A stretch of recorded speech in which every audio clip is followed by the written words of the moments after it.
Okay, cool ninjas, here we go. We about to rap about lucid dreaming. In the last video, I mentioned to you how I got into it was with the X-Men. Then, later on, I discovered meditation, lucid dreaming. Lucid dreaming, first of all, when I started, I didn't even remember my dreams at all. So the idea that you could be conscious in a dream, which is what it means, lucid dreaming. Along with lucid dreaming goes lucid living. If you're not aware in your day-to-day life, it's going to be very difficult for you to be aware in your dreams. So lucid dreaming and lucid living, they go hand in hand.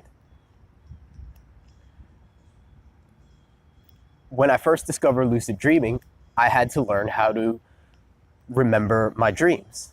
I had to learn how to become a little bit more aware, and the reticular activating system comes back into play here. It's just a matter of what you put your focus on. If you tell yourself that you're going to remember your dreams, it may not work the first night, but it's going to work, especially if you're persistent and consistent. So every morning, you can write a dream journal where you'll record your dreams and the associated feelings, images, sounds. All the senses should be involved when we're looking to recall our dreams, just like in our mental rehearsal. After a while of writing a dream journal, I became pretty proficient at remembering my dreams. It was an interesting experience, and a lot of times at night, it would just turn into a show. It would be like, I would go to sleep and I would have no idea what's coming up next. I mean, I had some dreams that really threw me for a loop. Every emotion you can think of, like extremely fun and joyous, terrifying and saddening. All the emotions residing within the subconscious have the potential to come to the surface in the dream state. So first, we write a journal. We begin to remember our dreams. Then, we start to see the recurring patterns. These will be our dream signs. The things that we can start to rehearse during our day to see if we're dreaming or not. For example, in my dreams, something very common I would do, I would jump around. I would jump around, do gymnastics, cartwheels, all sorts of things. Now, the caveat, or the dream sign, is that in my dreams, I would be way better at it than I am in real life. I mean, I could hop a 10-foot fence, no problem. Front flip, back flip, whatever. So then what I would do is I would start to practice those moves. And as I'm doing them, I would ask myself if I was dreaming. You might always see a certain kind of food, keep seeing the same person, or end up in the same place.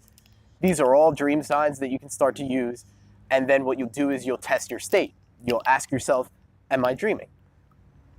Beyond just asking yourself, there are physical tests that you can do as well. For example, my favorite one was to try to put my finger through my hand. If you try to put your finger through your hand in real life, it goes something like this.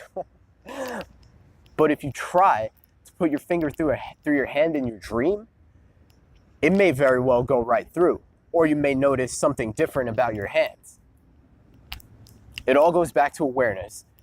Awareness, and especially awareness around those dream signs. So then one day, or actually one night, I was laying in my bed and practicing one of the induction techniques, which even if they do not result in a lucid dream, will definitely help you to downregulate and get to sleep in a much nicer way than just crash landing. The induction technique that I was practicing at that particular time was called a wake-induced lucid dream, or wild. So I was getting wild pretty much every night at that point, just laying down and working. What you'll do is you'll go through your entire body. It's almost like a body surfing technique. You might start at your head or your feet, but you're gonna ride all the way through your body with your attention.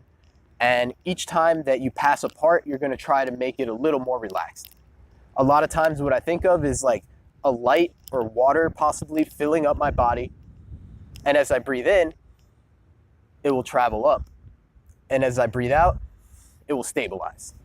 So up, stabilize, from your feet all the way up to your head.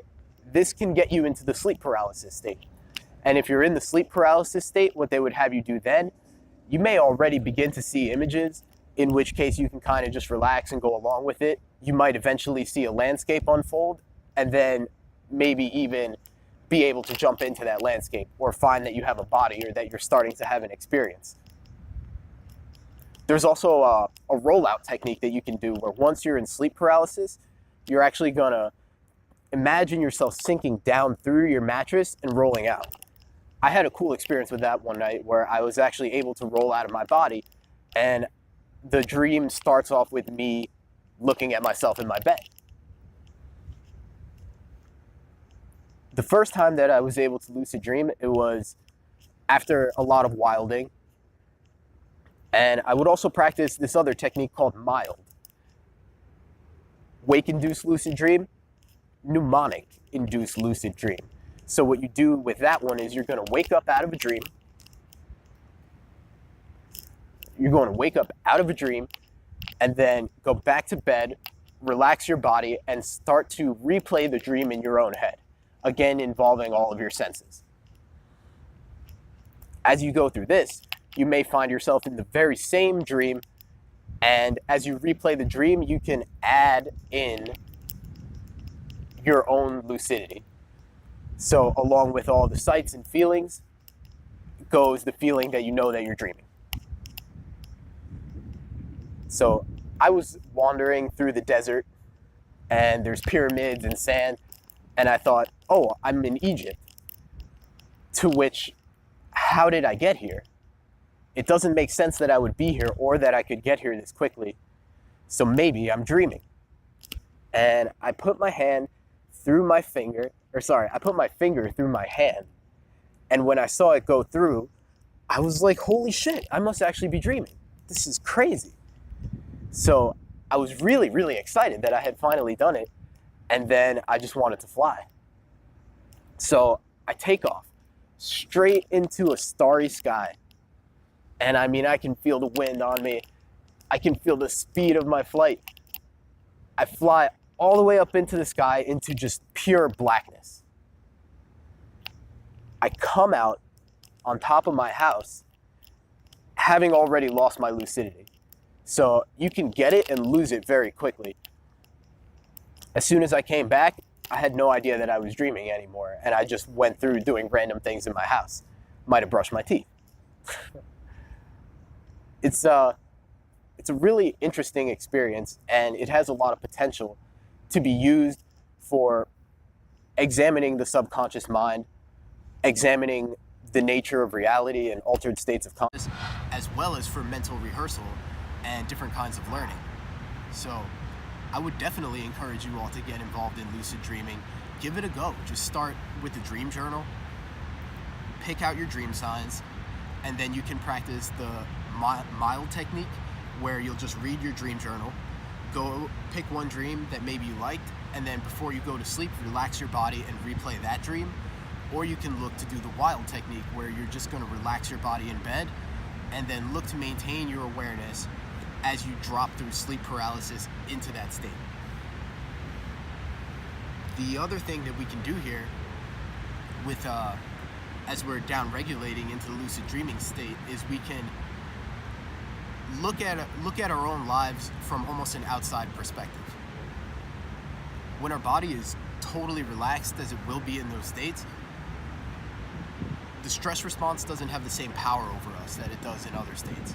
So we can go back, look at our own past, maybe examine some of the things that make us anxious or some of the negative feelings that might have been motivating our behavior and affecting us, and then we have an opportunity to work on that from this state where the stress response has no power over us. So it's really neat. I'm excited to dive deeper into this and to have you guys come along on the journey with me.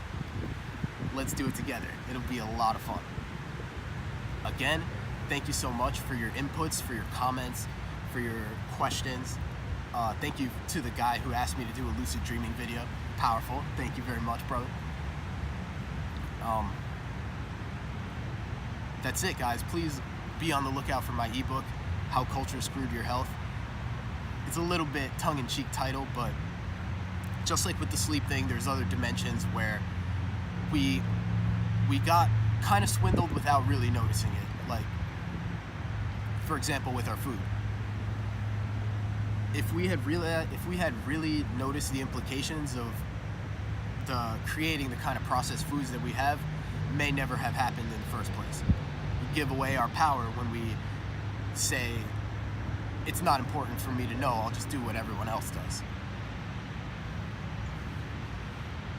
Lastly, I'm still deciding on a name for the course, but it's going to be the most holistic and comprehensive fitness program that I can engender.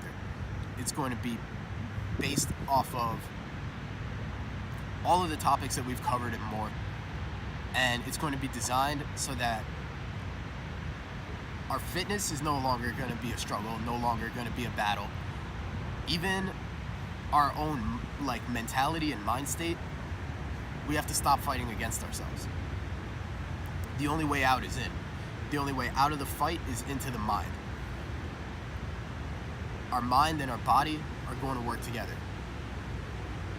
When one falls, the other will pull it up. If we're having a really tough time in our head, let's try to get it in here. If we're having a really tough time in here, let's see what we can do in here. Thank you guys so much again. It's your boy Juanito.